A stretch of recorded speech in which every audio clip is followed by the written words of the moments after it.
Begini, kalau urusan teknologi digital aku ini gaptek.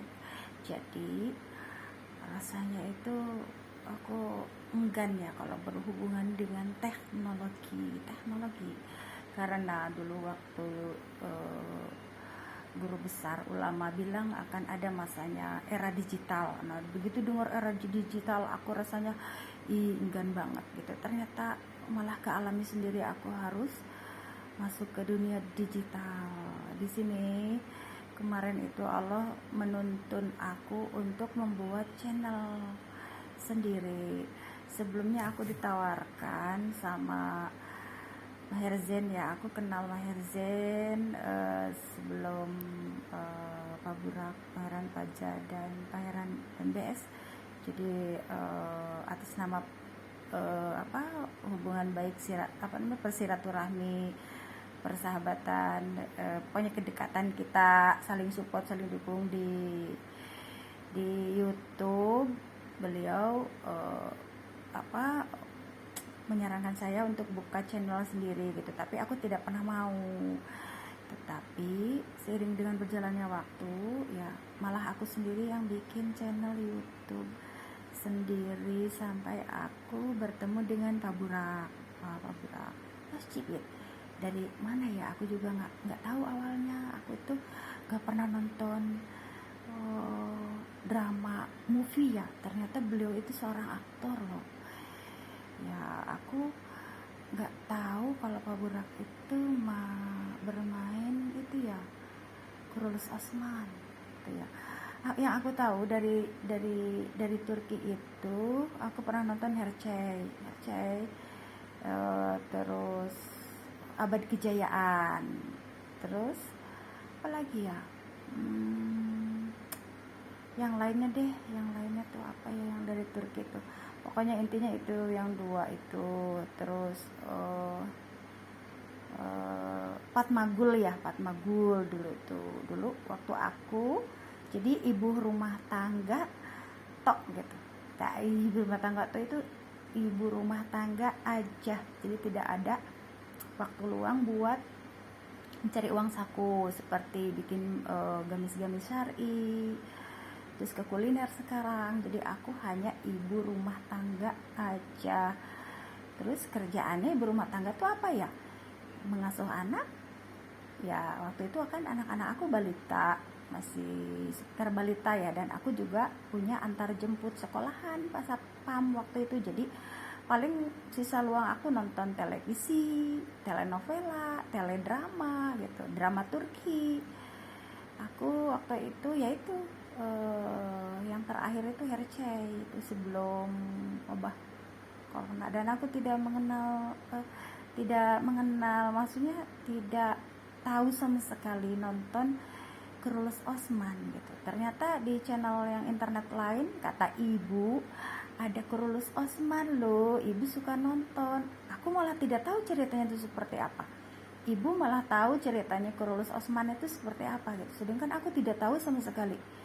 Dan tanpa disadari aku malah tersambung sama pemeran utama Kurulus Osman, yaitu Pak Burak Özçivit dari Turki. Halo Pak Burak Özçivit sama keluarga besar Fahriye Evsen ya, yang cantik dan baik hati, beserta putranya Karan dan adiknya. Semoga kalian sehat dan berbahagia selalu ya. Aku selalu mendoakan yang baik-baik lah buat semuanya, buat keluarga besar aku, buat sahabat-sahabat, teman-teman aku ini orangnya seneng mencari teman, mencari sahabat. Makanya kalau buat pelanggan itu aku tidak kesusahan gitu, karena aku orangnya rame, rewel itu menyapa, jadi tidak menunggu orang menyapa duluan, tapi aku yang menyapa duluan gitu ya, karena kebiasaan aku menyapa duluan sama orang. Jadi aku kalau lewat dari mulai pas satpam sampai ke pegawai-pegawai, maksudnya dari kalangan bawah, aku kenal semua sampai ketika aku bareng bersama anak-anak dan ayahnya anak-anak itu ya sampai kaget, kok aku bisa tahu dari mulai pas satpam depan sampai dari depan sampai belakang ya, dari belakang sampai depan itu tahu gitu. Ya karena aku begitu, karena aku gitu orangnya apa ya, tidak bisa selonong boy gitu, selonong boy tadi. Jadi aku negur. Terus kalau ada makanan, karena aku banyak rezeki yang Allah kirimkan ke aku, yang mulai dari rezeki tanaman, kebun, terus ada rezeki makanan juga. Jadi aku sayang gitu ya kalau kalau tidak dibagikan dibagikan segera ya, segera mungkin. Jadi itu di situ. Jadi semakin banyak orang yang dikenal, semakin aku dilimpahin makanan-makanan itu gitu, dibagiin. Jadi gitu intinya aku alhamdulillah tidak pernah kesusahan rezeki, tidak pernah kesusahan orderan juga, karena aku orangnya rame, supel, dan maksud gini loh, dalam artian aku pendiam. Ada kalanya aku diam, ada kalanya aku juga rame, ada kalanya aku juga tegas, ada kalanya juga aku seolah-olah bukan galak ya, maksudnya itu tegas terhadap sesuatu hal untuk demi kebaikan lah, dari mulai anak-anak ke ayahnya. Jadi tegas, kita ada kalanya kita lemah lembut dalam bertutur kata, ada kalanya kita juga harus tegas, ada kalanya juga harus bersikap gesit ya, gesit, ada kalanya juga kita harus lembut gitu. Seperti siar itu kan harus lembut, kalau kerjaan rumah ya harus gesit gitu. Intinya di mana penempatan kita, perilaku kita, sikap kita itu di situ. Dan aku sangat senang sekali ketika ditawarkan Pak Burak dengan video-video kreativitas aku ya. Cuma aku tidak tahu caranya. Kalau tidak bertemu dengan orangnya, aku tidak akan mudah percaya sama orang gitu. Aku orangnya tidak pernah mudah percaya sama orang, sama tergiur dengan uang-uang yang ditawarkan, karena harus jelas, terus aturannya harus benar-benar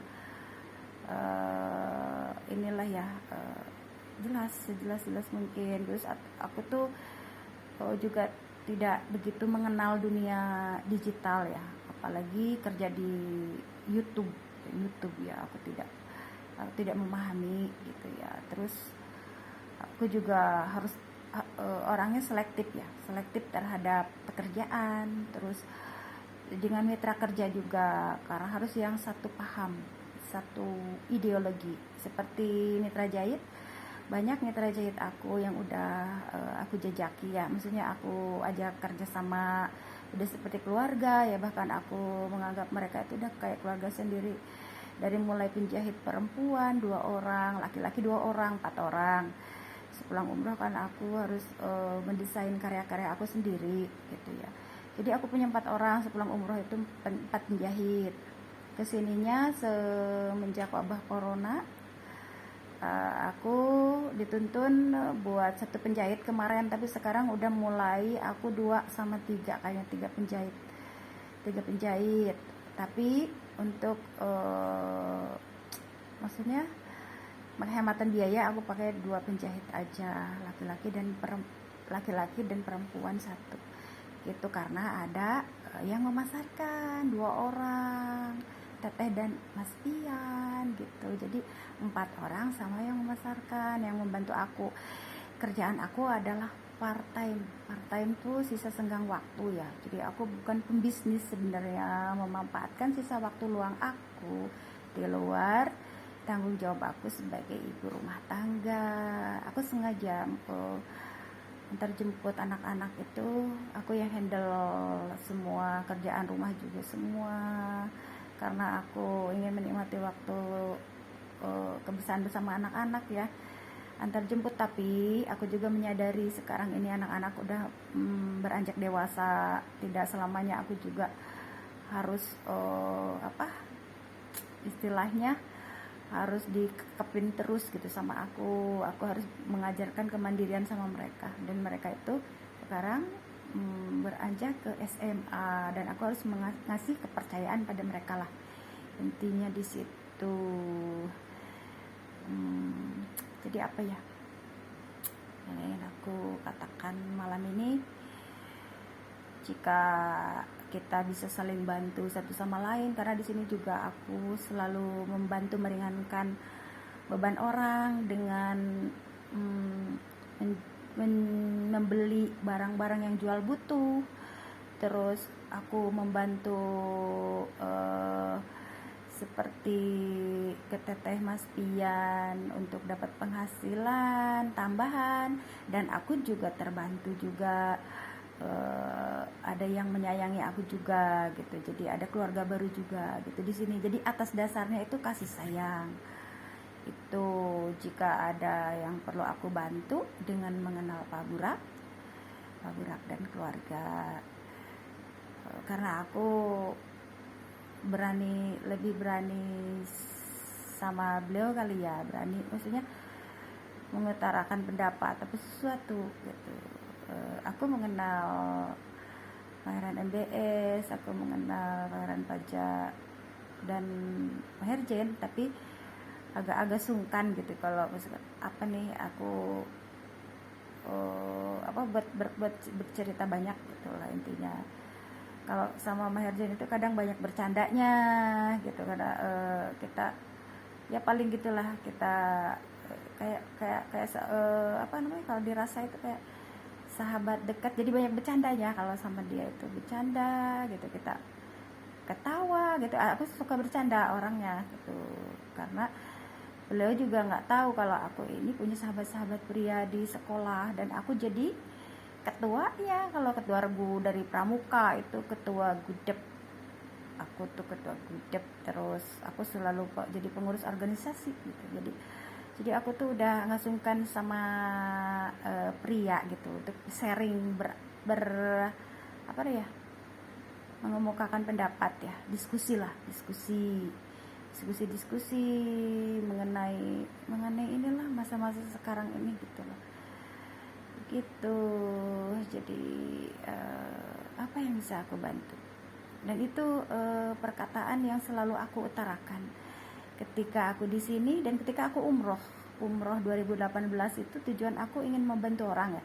Ternyata dari Bandara Soekarno-Hatta aku sudah didatangkan sama ibu, mesti gini loh, sama orang-orang yang mau ingin aku bantu gini, kayak gini. Apa yang bisa aku bantu itu kan namanya kebaikan dari ajaran agama ya. Itu pertama. Yang kedua, ajaran dari profesi aku sebagai perawat. Profesi aku sebagai perawat itu we care and we cure. Jadi selalu kita itu selalu peduli dan merawat gitulah intinya. Jadi dua profesi itu digabung menjadi satu kesatuan yang harmonis gitu ya. Itu. Tetapi pondasi utamanya tetap agama gitu, kebaikan hati. Jadi aku membawa ajaran itu ke waktu umroh 2018. Jadi niat umroh aku 2018 itu sebagai ungkapan rasa syukur aku, karena aku sudah sembuh dari penyakit kista ya, diangkat meskipun mengalami pengangkatan rahim gitu, tapi aku